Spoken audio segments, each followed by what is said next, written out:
Cam Sell-Off. Syubhat itu ada dua jenis. Syubhat ada dua jenis. Dua macam. Yang pertama, makana minha min bab iltibas al-umur bisabab al-jahal. Syubhat terjadi, bisa jadi dikarenakan dua macam. Oke? Bisa jadi dikarenakan seseorang kusut memahami, salah faham. Niatnya baik, cuman dia salah memahami. Salah memahami ayat-ayatkah atau hadis-hadiskah, sampailah kepada kesimpulan yang keliru. Tapi berangkat dari niat yang baik, penuntut ilmu, pencari hak. Ya, ini terjadi pada semua manusia, bahkan kita seringkali salah memahami beberapa perkara. Tuh. Ya kan? Ini syubhat. Yang kedua, syubhat terjadi dari orang-orang yang emang su'ul qasd, tujuannya buruk. Emang ada di hatinya penyimpangan. Dia mau membenarkan kesesatan dan penyimpangan yang ada padanya. Akhirnya ayat-ayat dan hadis-hadis yang ada dia tunggangi. Bahasa Indonesia ini ditunggangi. Apa di sini? Ditunggangi ayat-ayat dan hadis-hadis yang ada untuk membenarkan kebatilannya. Apa di sini? Ditunggangi apa di sini? Dinaiki, diarahkan, disetir. Oke? Dikemudikan ayat-ayat dan hadis-hadis yang ada untuk membenarkan kebatilannya. Oke? Mengapa kita jelaskan demikian? Supaya difahami bahwa tidaklah semua syubhat terjadi dari niat yang buruk. Enggak. Di antara manusia banyak awam yang emang enggak berniat buruk, cuman sampainya kepada kesimpulan yang keliru. Gitu. Nah, yang kayak gini semoga dapat masih bisa dinasehati, diberikan petunjuk, disampaikan kepadanya petunjuk. Berbeda dengan orang-orang yang memang pada dasarnya mengingkari kebenaran. Yang kayak gini nggak usah debatin. Syubhat yang mereka layangkan kepada awam, kepada awam, bantah syubhatnya. Tapi apakah menemui orangnya, mendebatnya? Nggak usah, ngapain? Buang-buang waktu. Kenapa? Emang pada dasarnya di hatinya ada penyimpangan. Imam Syafi'i rahimahullah, Imam Syafi'i ini paling jago nih dalam urusan debat ini, jago juga Imam Syafi'i rahimahullah. Dia berkata, inilah unazir ahadan a'lam annahu muqimun ala bid'atih.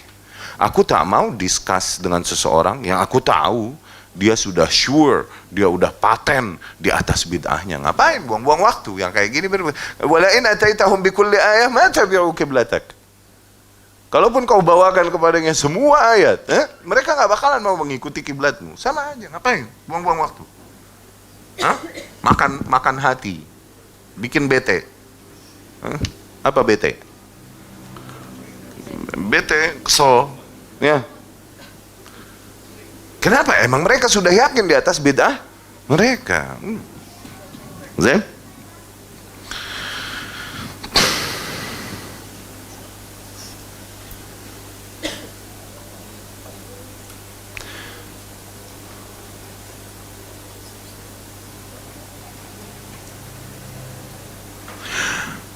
Wal ghardu min bayan jihad al-ishtibah, tujuan kita untuk menjelaskan kenapa syubhat itu ada jenisnya demikian, dua jenis demikian, sehingga tidak disangka bahwasanya semua orang yang terjerumus ke dalam syubhat maka dia adalah ahli bid'ah. Entar dulu, bisa jadi seorang muslim tujuannya baik, cuman qadarullah mesti keliru, enggak niat buruk.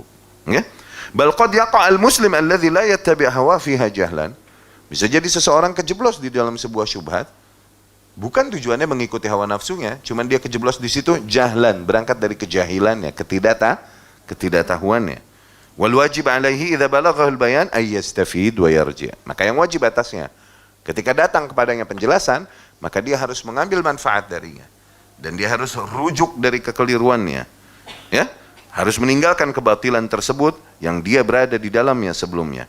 Fa innal haqqu huwa talabatul muslim, dikarenakan al-haq adalah tujuan setiap kaum muslim hakikatnya.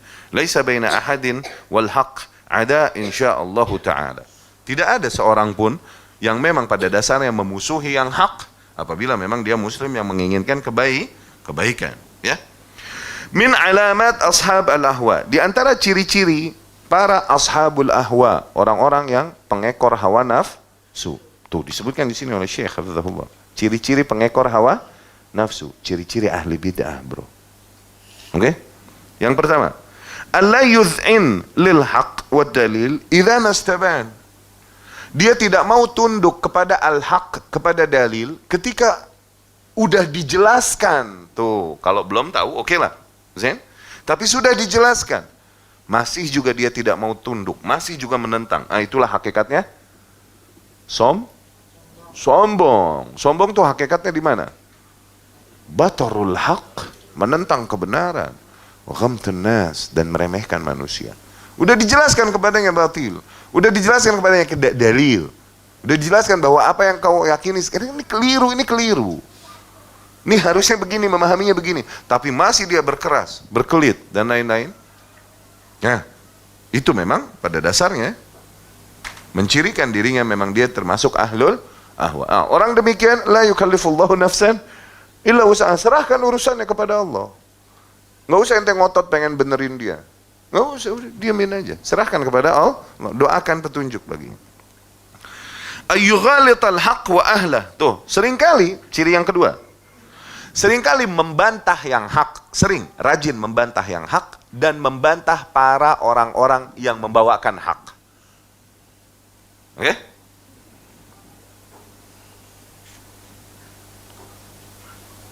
Membantah hak dan membantah atau menghina, mencela, meledek orang-orang yang menyerukan kepada hak.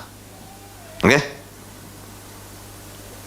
Kemudian ciri yang ketiga, la yajri ala sunanis salafis salih fil istidlal. Dia di dalam menggunakan berdalih, di dalam menggunakan ayat-ayat atau hadis-hadis, metodenya berbeda dengan metode salafus salih. Tuh. Ini yang kita bilang aslul. Tadi apa? Siang aslul usul, pondasi yang paling fondasional, yaitu apa? Ayat-ayat dan hadis-hadis tersebut, cara memahami kita haruslah sesuai dengan cara memahami ala salafus saleh. Mempraktekannya harus sesuai dengan praktek salafus saleh. Tuh. Ya? Nah, ketika seseorang di dalam menggunakan ayat, di dalam menggunakan hadis tidak sesuai dengan salafus saleh, itu ciri dia memang ahlul ahwa. Dia ahlul hawa, pengekor hawa nafsu. Annahu la yaltazim bi adab al-hiwar. Ciri-ciri berikutnya, ahlul ahwa tidak mau mengikuti adab hiwar, adab di dalam berdiskusi, liar. Oke? Tidak mengikuti adab dalam berdiskusi. Kemudian di antara cirinya juga, maqsudahu ibtal kalam mukhalifi la al-wusul ila al-haq wal qabul bih. Tuh, tujuan dari dia diskusi, ciri-cirinya lagi adalah untuk mengalahkan musuhnya, mengalahkan lawannya, bukan mencari hak, tapi mengalahkan lawannya, bukan mencari hak dan siap membuka hati untuk menerima hak. Enggak, selalu. Oke? Tapi apa?